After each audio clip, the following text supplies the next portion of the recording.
আসসালামু আলাইকুম প্রিয় ভাই ও বোনেরা, আপনারা সবাই ভালো আছেন? আলহামদুলিল্লাহ, আমিও ভালো আছি। সকালবেলা মাঠে গেছি ভুট্টা পারতে পারতে মানে এত পরিমাণে গরম লাগতেছিল, তার জন্য সবাই বলতেছিল যে আইসক্রিম খাওয়ানোর জন্য। তারপরে দোকান থেকে সবার জন্য একটা করে আইসক্রিম নিয়ে গেল। আইসক্রিমটা কিন্তু মোটামুটি মাশাআল্লাহ অনেক ভালো ছিল, খেয়ে অনেক ভালো লাগছে আর শরীরটা অনেক ঠান্ডা হয়েছে। এই ভুট্টাগুলো কিন্তু সবগুলো বাড়িতে এনে ডাল দেওয়া হইতেছিল। পাড়ার পরে পরে এই খোসাগুলো কিন্তু আবার সবাই ছাড়িয়ে নিয়ে যায়, এখনও কেউ আসে নাই। তারপরে এই কাজ শেষ করে এখন তো রান্না বান্না করতে হবে, না হলে খাবো কি। তার জন্য গাছ থেকে কিছু বেগুন পেড়ে নিতেছিলাম, আর বেগুনটা এত শক্ত, মনে বেগুন গাছের সাথে আমার যুদ্ধ করতে হয়েছিল রীতিমতো। আর ছোট ছোট টমেটো এখনও ধরে আছে, এগুলো কিন্তু অনেক অবহেলায় পড়েছিল। তারপর চিন্তা করলাম অল্প কয়টাই ছোট ছোট টমেটো, এগুলো দিয়ে একদম বেগুন দিয়ে রান্না করে ফেলবো। তার জন্য পেরে নিলাম, না হলে কিন্তু পচে যাবে। আরও ছিল, সেগুলো কিন্তু পচে গেছে, তার জন্য এগুলো নিয়ে নিলাম। আর এই যে কালো মরিচ গাছে বেগুনের মতোই কিছু মরিচও পেরে নিলাম। এখন তো ফসলের জমিতে এই যে মরিচ ছিল, এখানে কাঁচা মরিচ, ওইগুলি খাওয়া হইতেছে। এই গাছের মরিচগুলো আর খাওয়া হইতেছে না, তার জন্য এই মরিচগুলো কিন্তু অনেক পেকে গেছে অনেকগুলো।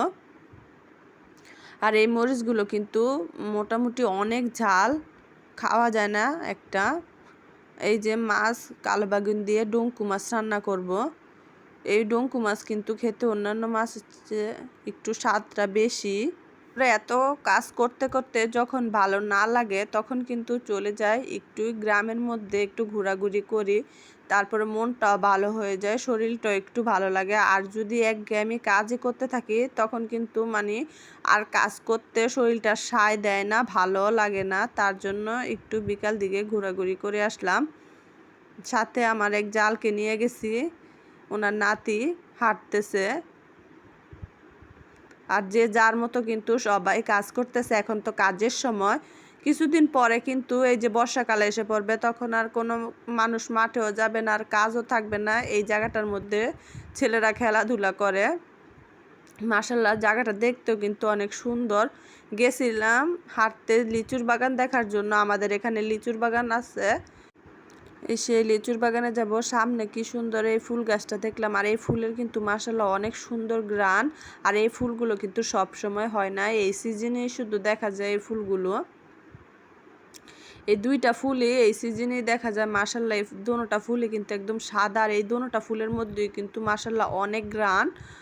আমার কাছে কিন্তু এই ফুলের ঘ্রাণগুলো অনেক ভালো লাগে, দেখতেও কিন্তু মাশাআল্লাহ অনেক সুন্দর লাগতেছিল। তারপরে এই যে চলে আসছি লিচুর বাগানে। মাশাআল্লাহ লিচুগুলি কিন্তু অনেক বড় বড়, আর একদম মাশাআল্লাহ পেকে গেছে, লাল হয়ে গেছে। একটা গাছের মধ্যেই দেখলাম এক সাইডে সবুজ, আর এক সাইডে এমন পেকে আছে। আর মাশাআল্লাহ অনেক গাছ, এখানে কিন্তু আগেও আসা হয়েছে, কিন্তু যখন লিচু আসে তখন কিন্তু আমাদের অনেক কাজ থাকে, তার জন্য আসতে পারি না। কিন্তু এবার বলি না যে দেখে আসি। ছোট ছোট গাছের মধ্যে লিচু নিচ থেকেই পেরে অনেকে নাকি চুরি করে রাত্রে এসে গ্রামের ছেলেরা খেয়ে ফেলে। সব দিক দিয়েই খোলা থাকে। এখন একটু লিচু আসার কারণে বেড়া দেওয়া হয়েছে। বর্ষাকালে কিন্তু একদম পুরোপুরি খোলাই থাকে, যে কোনো জায়গা দিয়েই যাওয়া যায়। কিন্তু মোটামুটি অনেকগুলোই লিচু গাছ, আর এই লিচু কিন্তু বিক্রি করা শুরু করে দিছে অনেক দিন আগে থেকে। এই যে কাঁচা, এক সাইডে কাঁচা আর এক সাইডে মাশাআল্লাহ পাকে। একটা গাছের মধ্যে কিন্তু মানে এক সাইডে পাকতেছে আর এক সাইডে ছোট থেকে বড় হইতেছে। মানে লিচুগুলি দেখে কিন্তু আমার কাছে অনেকই ভালো লাগছে। এখন কিন্তু সচরাচর মানুষ, গ্রামের মানুষও মুড়ি বেজে খায় না, কারণ কিনতেই পাওয়া যায়। আর বাড়িতে বাড়িতে নিয়ে আসে মুড়ি বিক্রেতারা, ওনারা মুড়ি বাজতেছিল। গ্রামে কিন্তু মুড়ি বাজলে মানে মানুষ টানুষ যদি যায়, তাদের কিন্তু দেওয়া হয়। আমরা গেছি মতো, আমাদের সাথে ছিল খাওয়ার জন্য। আমি দাঁড়ায় থেকে দেখে আসলাম, আর অল্প কিছু মুড়ি খাইছি, বেশি নেই নাই। বলতেছি যে না, খাবো না, খেয়ে আসছি। এই যে কি সুন্দর করে ঝুলায় মুড়ি ভাজে ফেলতেছে।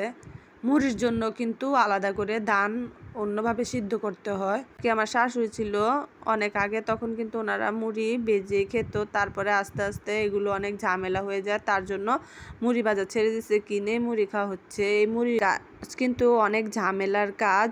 এই মুড়িগুলো কিন্তু লবণ পানি দিয়ে, লবণ পানির মধ্যে রসুন ছেঁচে ভিজিয়ে রাখা মানে মেখে রাখা হয় চালগুলোকে। তারপরে ভাজা হয়। এই যে বালুটা চেলে নিচ্ছিল, বালুর মধ্যে ছোট যেই মুড়িগুলো থাকে পরে আর ওনারা ছোট ছোট হাঁসও পালে।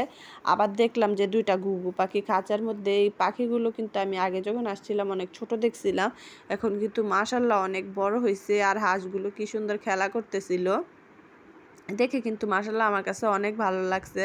আর পাখিগুলিও অল্প একটু জায়গার মধ্যে মাশাল্লাহ কি সুন্দর করে হাঁস মুরগি তারপরে এই পাখিগুলো কি সুন্দর বসে আছে।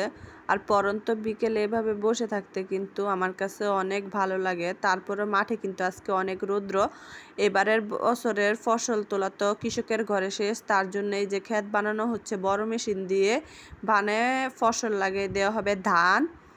পানির মধ্যে তো আর কোনো কিছু ফসল হবে না। আর এই যে সবাই কিন্তু যার যার মতো কাজ করতেছিল, সবাই যার যার কাজ নিয়ে ব্যস্ত।